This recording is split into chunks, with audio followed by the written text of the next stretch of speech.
Պակիստանի վարչապետի օգնական Սաիդ Թարիք Ֆաթեմին Մոսկվայում Ռուսաստանի արտգործնախարար Սերգեյ Լավրովի հետ հանդիպման ժամանակ Ռուսաստանի նախագահ Վլադիմիր Պուտինին է փոխանցել Պակիստանի վարչապետի գրավոր ուղերձը, հաղորդում է ՌԻԱ Նովեստին հղումանելով Մոսկվայում Պակիստանի դեսպանատանը։ Երեքշաբթի օրվա հանդիպման ժամանակ Ֆաթեմին փոխանցեց վարչապետ Շահբազ Շարիֆի բարեմաղթանքները եւ արտահայտեց Պակիստանի ղեկավարության ցանկությունը ընդլայնելու երկկողմ համագործակցությունը Ռուսաստանի հետ հարցերի լայն շրջանակների շուրջ, այդ թվում էներգետիկայի, տրանսպորտային կապի եւ առևտրի ոլորտներում։ Պակիստանի վարչապետի օգնականը ըստ տեղեկությունների նաեւ մանրամասնորեն ներկայացրել է ռուսական կողմին Հարավային Ասիայում տեղի ունեցող զարգացումները, ներկայացնելով Պակիստանի դիրքորոշումը լարվածության սրման վտանգի վերաբերյալ։ Մասնավորապես նա ներկայացրել է Հնդկաստանի կողմից Ինդոսի ջրերի մասին պայմանագրի համաձայն ջրի մատակարարումը կրճատելու սպառնալիքի շուրջ հետևանքները։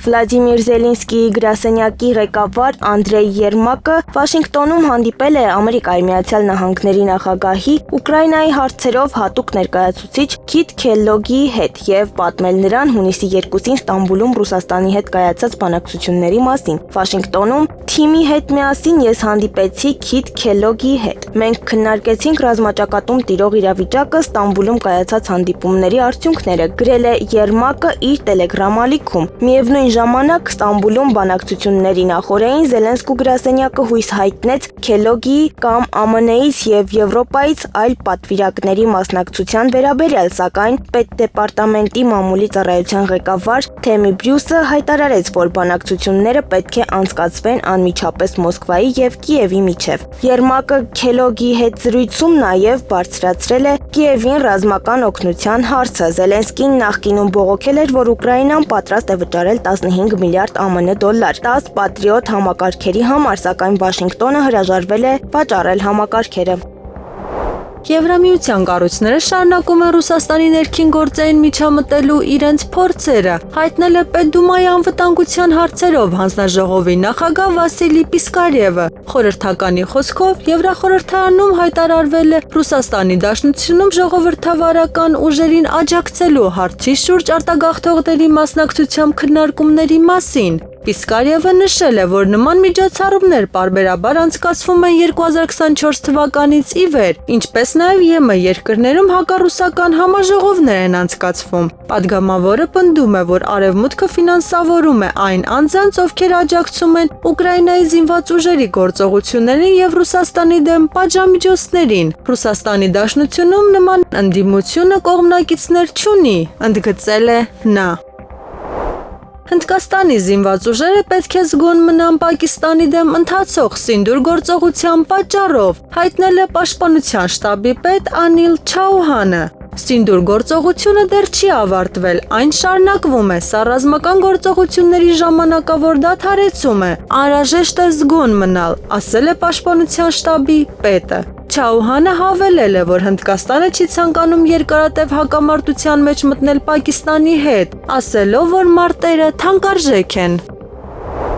Սիրիայի ժամանակավոր նախագահ Ահմեդ Ալ-Շարան սեպտեմբերին կայցելի Միացյալ Նահանգներ, հաղորդում է Սիրիա հեռուստալիքը։ Նշվում է, որ Ալ-Շարան ելույթ կունենա նաև ՄԱԿ-ի նիստում։ Սա Սիրիայի նախագահի առաջին ելույթն է համաշխարհային կազմակերպությունում վերջին 60 տարվա ընթացքում։ Սիրիայի ժամանակավոր կառավարությունը ձևավորվել է 2024 թվականի դեկտեմբերի 9-ին Բաշար Ալ-Ասադի ռեժիմի անկումից հետո։ 2025 թվականի հունվարի 29-ին Ժողովրդական խորհուրդը բարձրագույն օրենսդիր մարմինը պաշտոնապես լուծարվել է եւ անցումային կառավարությունը հայտարարել է ժամանակավոր օրենսդիր խորհրդի ընտրությունների մասին։ 2025 թվականի մարտի 29-ին առաջին անցումային կառավարությունն ավարտել է իր աշխատանքը եւ փոխարինվել երկրորդ անցումային կառավարությամբ։ Վարչապետի պաշտոնը վերացվել է եւ կառավարությունը գլխավորել է Սիրիայի նախագահը։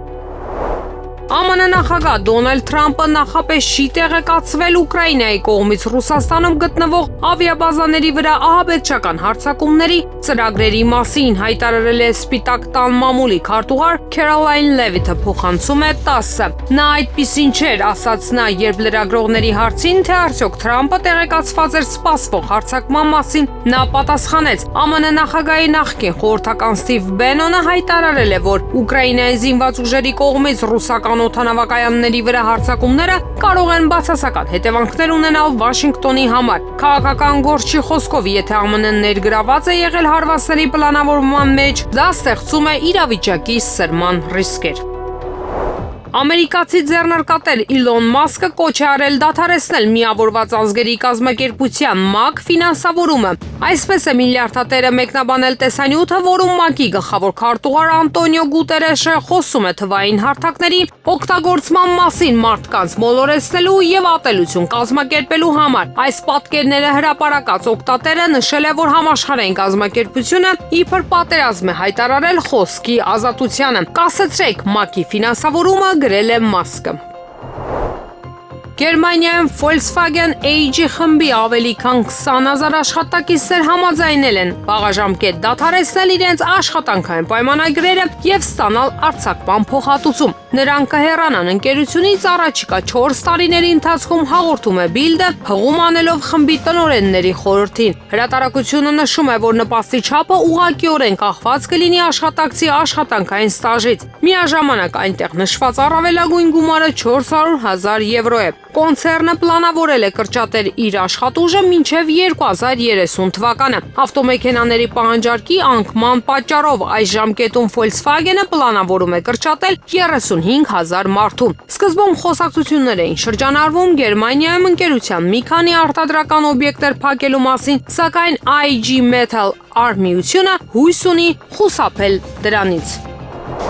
Երկարատև հիվանդությունից հետո այսօր մահացել է Վահան Շիրխանյանը։ Նա 77 տարեկան էր։ Շիրխանյանն ընտրվել էր Հայաստանի Գերագույն խորհրդի падգամավոր, ԳԽ պաշտպանության եւ ներքին գործերի հարցերի մշտական հանձնաժողովի անդամ։ Աշխատել է Հայաստանի պաշտպանության փոխնախարար, Հայաստանի նախագահի խորհրդական հատուկ ծրագրերի գծով կառավարության 10-րդ վարչության պետ։ Եղել է ՀՀՇ խմբակցության անդամ։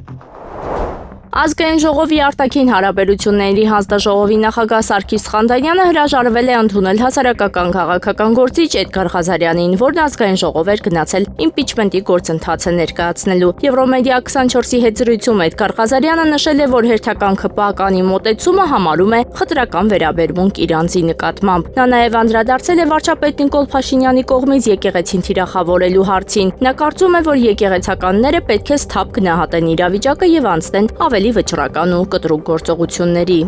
Այս հանցախմբի դեմ մեր ժողովրդի միասնական պայքարը, որը պետք է ունենա տարբեր դասավորումներ, պետք է առաջնորդի մենք ամենայն հայոց քաղաքացիները եւ ես կարծում եմ, որ նա կարող է լինել նաեւ իմպիչմենտի գործընթացում վարչապետի կողմից։ Եվրոմեդիա 24-ի տաղավարում հարցազրույցի ժամանակ նաև Թովմաս Ուրարակիր Առաքելյանն է խոսել եկեղեցու դեմ ուղղված արշավի մասին։ Նա նշել է, որ երբևէ չեն մտնելու այլ մարդու օրակարգ, եթե այդ օրակարգը ցածր եւ անբովանդակ է։ Եկեղեցին որպես խորհուրդ անսխալական է։ Անսխալական եւ սուրբ։ Եկեղեցականները կարող են գործել մեղքեր եւ դրա համար անցնում են ապաշխարության ճանապարհով։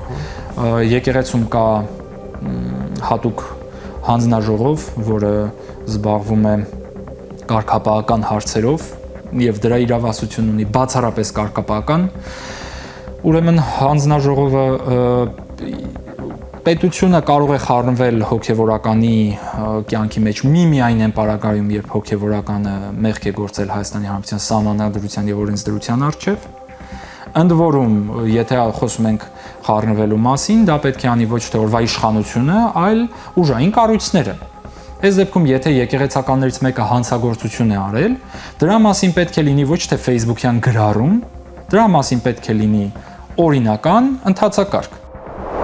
Հայ առաքելական եկեղեցին մեր հոգու տունն է, կուսակրոնության ուխտը խախտած հոգևորականները պետք է ազատեն մեր հոգու տունը։ Այս մասին հայտարարել է Նիկոլ Փաշինյանը։ Բարձրաստիճան հոգևոր դասի մի հատվածը չի հասկանում, որ հայ առաքելական եկեղեցին ժողովրդի եկեղեցին է, մեզնից յուրաքանչյուրի եկեղեցին ժողովրդի սրբությունը, մեզնից յուրաքանչյուրի սրբությունը ժողովրդի հոգու տունը, մեզնից յուրաքանչյուրի հոգու տունը։ Որպես հայ առաքելական եկեղեցու հավատարիմ հետևորդ, ով խոնարհվում է եկեղեցու առաջ որպես մարդով հավատում ու երկրպագում է Հիսուս Քրիստոսին, ասում եմ, հայ առաքելական եկեղեցին մեր հոգու տունն է։ Իսկ դուք պղծում եք այդ տունը կուսակրոնության ուխտը խախտելով, բայց ոչ միայն դրանով։ Կուսակրոնության ուխտը խախտած հոգևորականները չեն կարող շարունակել իրենց հոգևոր ծառայությունը։ Նրանք պետք է ազատեն մեր հոգու տունը, գրել է Նիկոլ Փաշինյանը։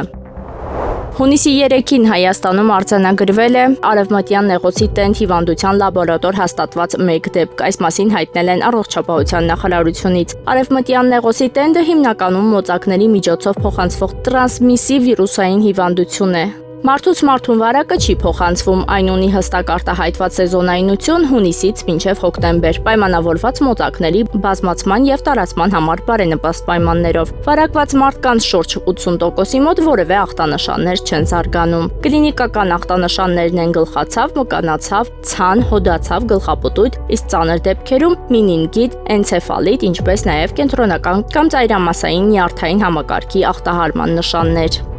Թուրքիայի նախագահ Ռեջեփ Թայիպ Էրդողանի նախաձեռնությունը Ուկրաինայի հակամարտության կարգավորման համար առաջնորդների հանդիպում նախապատրաստելու վերաբերյալ ներառում է նախապատրաստական աշխատանքներ ավանդական հեռախոսային դիվանագիտության միջոցով, այդ թվում Ռուսաստանի առաջնորդ Վլադիմիր Պուտինի հետ ՌԻԱ Նովոստիին հայտնել են Թուրքիայի առաջնորդի վարչակազմից։ Թուրքիայի առաջնորդը երկուշաբթի օրը հայտարարել էր, որ ակնկալում է ԱՄՆ նախագահ Դոնալդ Թրամփի, Ռուսաստանի նախագահ Վլադիմիր Պուտինի եւ Ուկրաինայի նախագահ Վոլոդիմիր Զելենսկիի հանդիպումը Թուրքիայում։ Նրա խոսքով Թուրքիան համապատասխան քայլեր կձեռնարկի այս ուղղությամբ երկուշաբթի օրը Ստամբուլի Չիրագան պալատում կայացած բանակցություններից հետո։ Թուրքիայի նախագահի ավանդական հեռախոսային դիվանագիտությունը նպաստել է աշխարհում ճգնաժամերի լուծմանը։ Այս առումով կարելի է ենթադրել, որ այն նաեւ իրեն կհայտնի պարոն նախագահ Թայիպ Էրդողանի նախաձեռնությամբ Թուրքիայի, Ռուսաստանի, ԱՄՆ-ի եւ Ուկրաինայի գագաթնաժողովի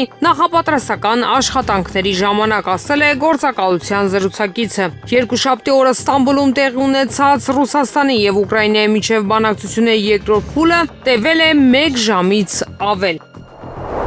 Երեքշաբթի օրը Ուկրաինայի ողջ տարածքում հայտարարվել է օդային հարձակման տագնապի ռեժիմ ըստ Ուկրաինայի թվային փոխակերպման նախարարության առցանց քարտեզի տվյալների։ Աղբյուրի տվյալներով տագնապը հայտարարվել է գրեթե միաժամանակ ժամը 9:50-ի սահմաններում։ Ռուսաստանի զինված ուժերը սկսել են հարվածել ուկրաինական ենթակառուցվածքներին 2022 թվականի հոկտեմբերի 10-ին Ղրիմի կամրջի վրա ահաբեկչական հարձակումից 2 օր անց, որը ըստ ռուսական իշխանությունների իրականացվել է ուկրաինական հատուկ ծառայությունների կողմից։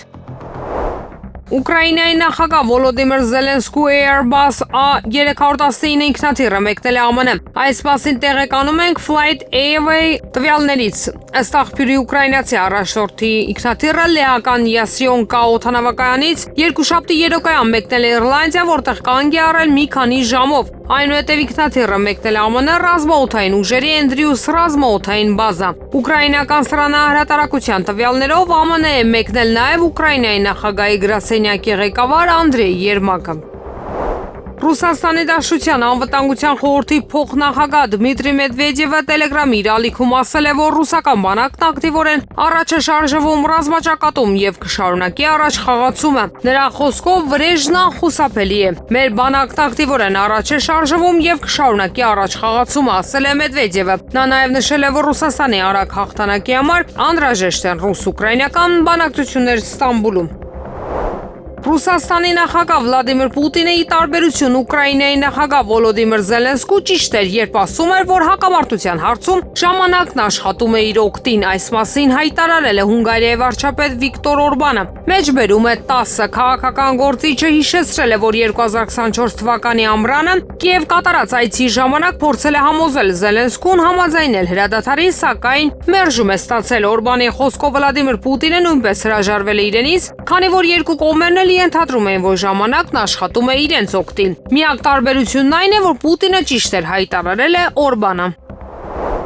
Ստամբուլում Ռուսաստանը եւ Ուկրաինան որոշակի համաձայնությունների են հասել, դրանք կարևոր են եւ կիրականացվեն։ Հայտարարել է Ռուսաստանի նախագահի մամուլի քարտուղար Դմիտրի Պեսկովը։ Ստամբուլում որոշակի համաձայնություններ են ձեռք բերվել, դրանք իսկապես կարևոր են։ Այս համաձայնությունները կիրականացվեն, որից հետո աշխատանքը կշարունակվի։ Մենք սպասում ենք փոխանցված հուշագրի վերաբերյալ արձագանքին, լրագրողներին ասել է Պեսկովը։ Ռուսաստանի Դաշնության եւ Ուկրաինայի պատվիրակությունների միջև բանակցությունների երկրորդ փուլը տեղի էր ունեցել ունեցել երկուշաբթի օրը Ստամբուլում։ Ինչպես բանակցություններից հետո հայտնել է ռուսական բանակցային խմբի ղեկավար Վլադիմիր Մեդինսկին, Ռուսաստանը եւ Ուկրաինան համաձայնության են եկել գերիների լայնածավալ փոխանակման շուրջ։ Հիվանդներն ու ծանր վիրավորները կփոխանակվեն բոլորը բոլորի դիմաց սկզբունքով, ինչպես նաեւ կփոխանակվեն 25 տարեկանից փոքր գերիները։ Բացի այդ, կողմերը համաձայնվել են դադարեցնել կրակը որոշակի տարածքներում, որպեսզի հնարավոր լինի հավաքել զոհվածների մարմինները։ Ռուսաստանը աջակցում է Իրանի միջուկային ծրագրի խաղաղ կարգավորմանն ուղղված ջանքերին եւ աջակցում է դրանց, հայտարարել է Ռուսաստանի նախագահի մամուլի քարտուղար Դմիտրի Պեսկովը։ Իհարկե մենք լիովին աջակցում ենք Իրանի միջուկային խնդրի խաղաղ կարգավորմանն ուղղված ջանքերին։ Լրագրողներին ասել է Պեսկովը, նա ընդգծել է, որ երկրներն ունեն խաղաղ էներգիայի իրավունք։ Նրա խոսքով խաղաղ միջուկային էներգիա օգտագործումը տեղի ունենում եւ պետք է տեղի ունենա բացառապես ԱՄԳ-ի եւ միջազգային հանրության խիստ վերահսկողության ներքո։ Ըստ Պեսկովի դա տեղի ունենում ամենուրեք աշխարհի բոլոր երկրներում։ Իհարկե մենք կարծում ենք, որ երկրները պետք է պահպանեն այս իրավունքը, ընդգծել է Ռուսաստանի նախագահի մամուլի քարտուղարը։ Ռուսաստանի տարածքի վրա Ուկրաինայի զինված ուժերի վերջին հարձակումները ազդանշան են, որ Ուկրաինայում հակամարտությունը թևակողում է վտանգավոր փուլ, որտեղ երկու կողմերն էլ պատրաստվում են սրման, մինչդեռ ԱՄՆ-ի մասնակցությամբ կարգավորման հեռանկարներն ավելի ու ավելի անհասկանալի են դառնում։ Այսպիսի գնահատական է տվել The Wall Street Journal-ը։ Հոդվածում նշվում է, որ բանակցությունների երկրորդ փուլը Ստամբուլում տեղի էր ունեցել ռուսական օդանավերի վրա ուկրաինական անօդաչու թռչող սարքերի խոցման հաջորդ օրը։ Հանդիպումը տևեց ընդամենը 1 ժամ, որի արդյունքում համաձայնություն ձեռք բերվեց գերիների փոխանակման մասին, բայց ոչ ավելին։ Հանգստանալու փոխարեն 40-ամսյա հյուծիչ պատերազմը կարծես թե էլ ավելի է թեժանում։ Թրամփի նվազագույն դիմադրությամբ ասվում է տեքստում։ ԱՄՆ նախագահ Դոնալդ Թրամփի վարչակազմը անհամբեր սպասում է այն ժամանակին, երբ կարող է իր ուշադրությունը Ուկրաինայի հակամարտությունից տեղափոխել Ասիա-Խաղաղօվկիանոսյան տարածաշրջան եւ Չինաստանի հետ մրցակցություն, գրում է Axios պորտալը։ Պորտալի տվյալներով Կիևը դժվարին իրավիճակում է հայտնվել Վաշինգտոնի եւ եվրոպական երկրների կողմից անհապաղ լրացուցիչ հակաօդային պաշտպանության համակարգեր ուղարկելուց հրաժարվելու պատճառով։ Ավելի վաղ Միացյալ Նահանգների պետքարտուղար Մարկո Ռուբիոն հայտնել էր, որ Ուկրաինան Թրամփի վարչակազմից խնդրել է Patriot հրթիռային նոր համակարգեր եւ դրանց համար նախատեսված զինամթերք։ Պետդեպարտամենտի ղեկավարի խոսքով Միացյալ Նահանգները ներկայումս դրանք չունի, ուստի Վաշինգտոնը խրախուսում է ՆԱՏՕ-ի դաշնակիցներին իրենց սեփական պահեստներից պատրիոտներ տեղափոխել Կիև։ Սակայն ինչպես նշել է Ռուբիոն, այդ երկրներից ոչ մեկը չի ցանկանում բաժանվել իր համակարգերից։ Լեհաստանի նոր նախագահ Կարոլ Նավրոցկու երթմնակալության արարողությունը տեղի կունենա օգոստոսի 6-ին։ Այս մասին լրագրողներին հայտնել է Սեյմի խոսնակ Շիմոն Հոլովնյան։ Որքան ես գիտեմ, երթմնակալության արարողությունը տեղի կունենա օգոստոսի 6-ին, ասել է Հոլովնյան TVP Info-ի կողմից հեռարձակված մամուլի ասուլիսում։ Հեռացող նախագահ Անջեյ Դուդայի լիազորությունների ժամկետն ավարտվում է օգոստոսի 6-ին։ Նրա իրավահաջորդը Նավրոցկին նախագահական ընտրություններում հաղթել է հունիսի 1-ին կայացած երկրորդ փուլում, հավաքելով ձայների 50.49%-ը։ Մեծ Բրիտանիան ցանկանում է օգտագործել Ուկրաինան որպես իր զենքի եւ ռազմաարդյունաբերական համալիրի տեխնոլոգիաների անձնական փորձադաշտ։ Այս մասին հայտնել է ռուս վերլուծաբան Ալեքսանդր Ստեպանովը։ Նա թագավորությունն անվանել է Ռուսաստանի հետ առճակատման էսկալացիայի լոկոմոտիվներից։ Նրա խոսքով Լոնդոնի առաջնահերթ նպատակը իրական մարտական պայմաններում իր լուծումները փորձարկելու հնարավորությունն է մարտավարություն մշակելու ռուսական սահմանային տարածքում նոր գործողություններ իրականացնելու նպատակով։ Անկարան կկարողանա հանդիպում կազմակերպել Թուրքիայի նախագահ Ռեջեփ Թայիպ Էրդողանի, Ռուսաստանի նախագահ Վլադիմիր Պուտինի, ԱՄՆ նախագահ Դոնալդ Թրամփի եւ Ուկրաինայի առաջնորդ Վոլոդիմիր Զելենսկու միջև քննարկելու ուկրաինական հակամարտության կարգավորումը, ասել է Անկարայում ԱՄՆ դեսպան Թոմաս Բարան։ Թուրքիայի ներգրավման գործընթացում եւ մի շարք հարցերի վերացումով կարող է տեղի ունենալ ամենաբարձր մակարդակով հանդիպում, եւ ես կարծում եմ, որ մենք կարող ենք գտնել խնդրի լուծումը, որը հարմար է բոլորին, ասել է նա։ Ավելի վաղ Թուրքիայում ԱՄՆ դեսպան եւ Սիրիայի հարցով հատուկ բանագնաց Թոմաս Բարան ասել էր, որ Թրամփի համբերությունն ավարտվել է կապված Ուկրաինայի ռազմական հակամարտության հետ։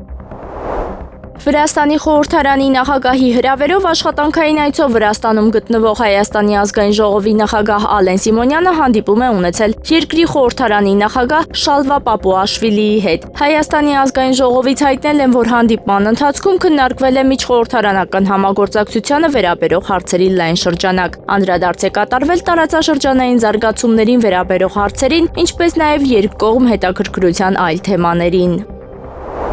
Հունիսի 3-ին Գարեգին II ծայրագույն պատրիարք եւ ամենայն հայոց կաթողիկոսը Մայրաթոր Սուրբ Էջմիածնում ընդունել է ուխտավորաբար Հայաստան եւ Մայրաթոր Սուրբ Էջմիածին ժամանած Մելկիթ հունակաթոլիկ եկեղեցու Լիբանանի եւ Զահլե եւ Ֆուրզոլի թեմի առաջնորդ Իբրահիմ եպիսկոպոս Իբրահիմին, Անտիոքի եւ Համայն Արևելքի հույն ուղափառ եկեղեցու Լիբանանի Զահլեի եւ Բաալբեքի թեմի առաջնորդ միտրոպոլիտ Անտուան Էլ-Սուրիին, ուղեկցությամբ Gardenia Leibniz Farms ընկերության հիմնադիր տնօրեն Նիկոլաս Աբու Ֆայսալի։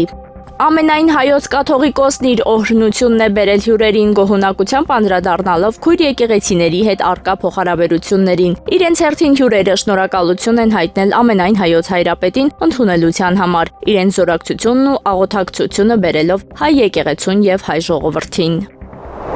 Եմենի ապստամբ Անսար Ալլահ շարժման հութիները բալիստիկ հրթիռով հարձակվել են Թել Ավիվի Բեն Գուրիոն օդանավակայանի վրա, հայտարարել է ապստամբ զինված ուժերի խոսնակ Յահյա Սարյան։ Հրթիռային ուժերը իրականացրել են ռազմական գործողություն հարձակվելով Լոդի օդանավակայանի վրա, օգտագործելով Զուլֆիկար տիպի բալիստիկ հրթիռ, ասել է նա ապստամբներին պատկանող Ալ-Մասիրա հեռուստաալիքի եթերում։ Սարյայի խոսքով գործողությունը հաջողությամբ հասել է իր նպատակին։ Նա պնդել է, որ հրթիռային հարվածի հետևանքով օդանավակայանի գործունեությունը դադարեցվել է։ Երկուշաբթի օրը Իսրայելի պաշտպանության ուժերի մամուլի ծառայությունը հայտնել է, որ զինվորականները որսացել են Եմենից արձակված ևս մեկ հրթիռ։ Իսրայելի մի քանի շրջաններում հայտարարվել է օդային հարձակման մասին տագնապ։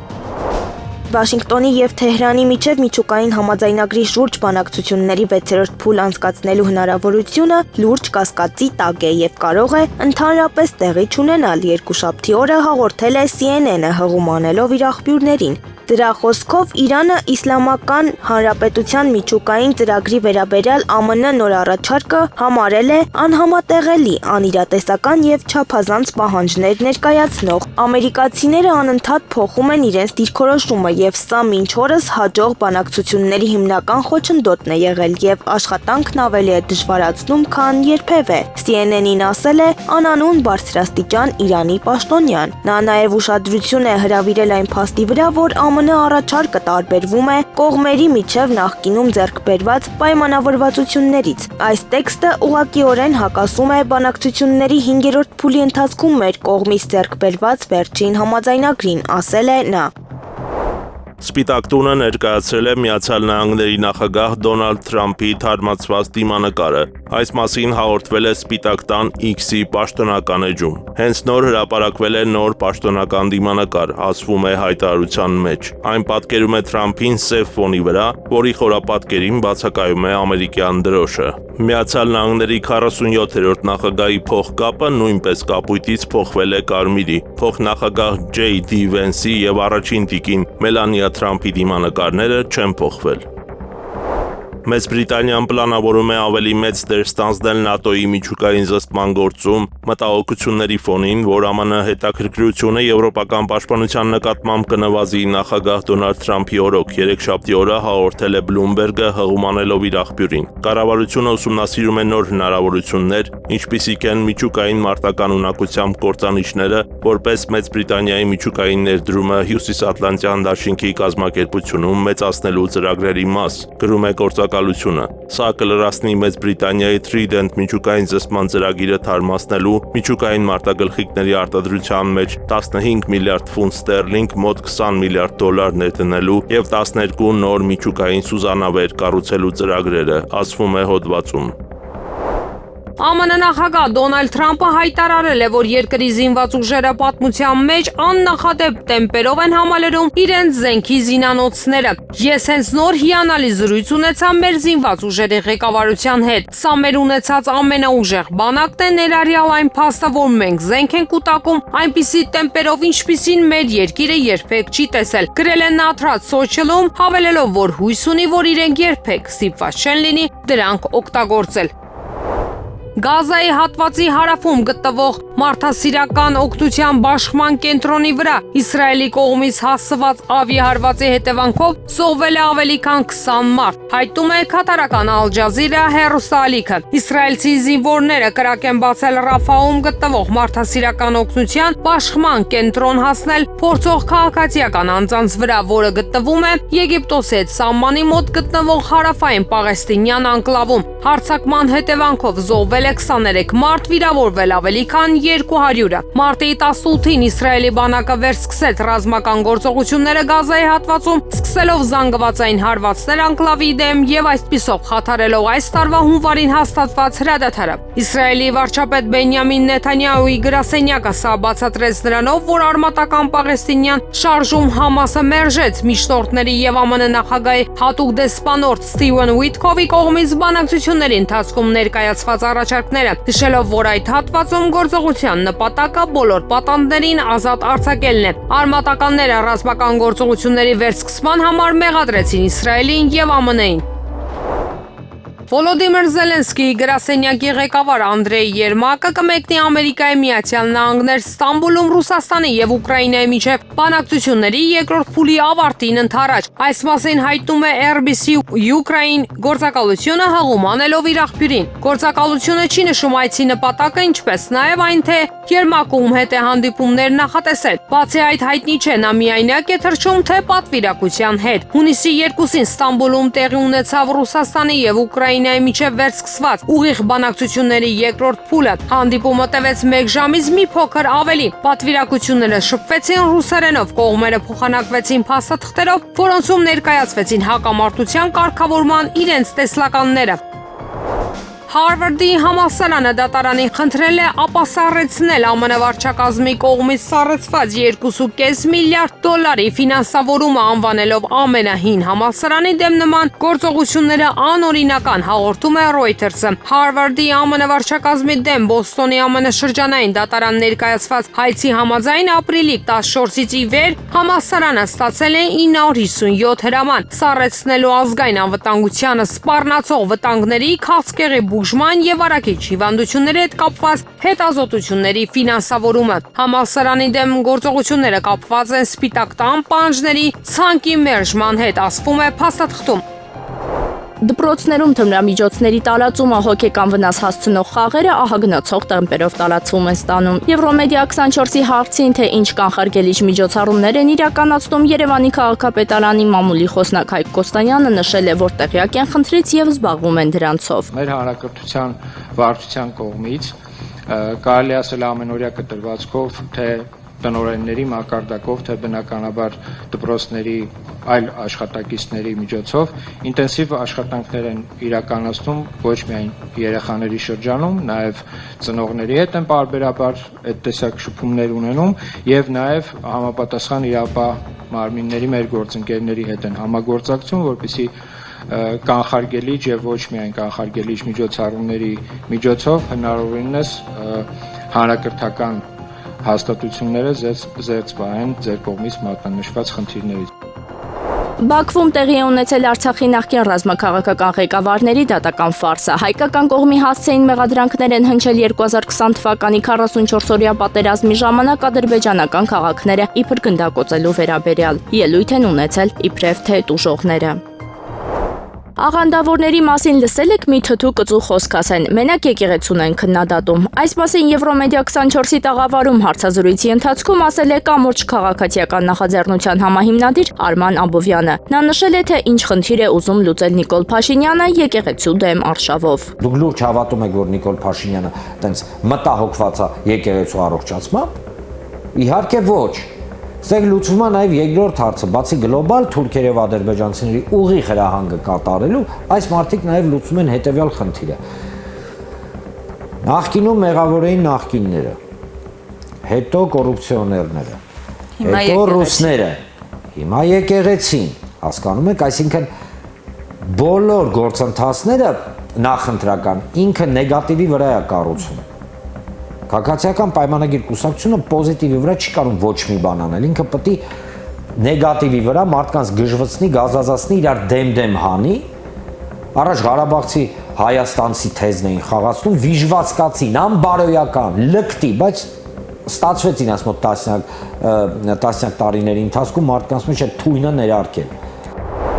Եղանակը առաջիկա օրերին։ Երևան քաղաքում հունիսի 3-ից 3-ը 4-ին 6-ին կեսօրից հետո սպասվում է կարճատև անձրև եւ ամպրոպ։ 7-ից 8-ին սպասվում է առանց ստեղումների եղանակ։ Հանրապետության տարածքում հունիսի 3-ից 3-ը 4-ին շրջանների զգալի մասում, 6-ին գիշերը եւ կեսօրից հետո, 7-ին կեսօրից հետո առանձին շրջաններում սպասվում է կարճատև անձրև եւ ամպրոպ։ Հնարավոր է նաեւ կարկուտ։ Հունիսի 3-ից 3-ը 4-ին առանձին հատվածներում անձրևները կլինեն հորդառատ։ Հունիսի 5-ին եւ 8-ին սպասվում է առանց ստեղումների եղանակ։ Օդի ջերմաստիճանը հունիսի 3-ից 4-ին աստիճանաբար կնվազի 6-ից 9 աստիճանով։ Հունիսի 5-ից 8-ին աստիճանաբար կբարձրանա 5-ից 6 աստիճանով։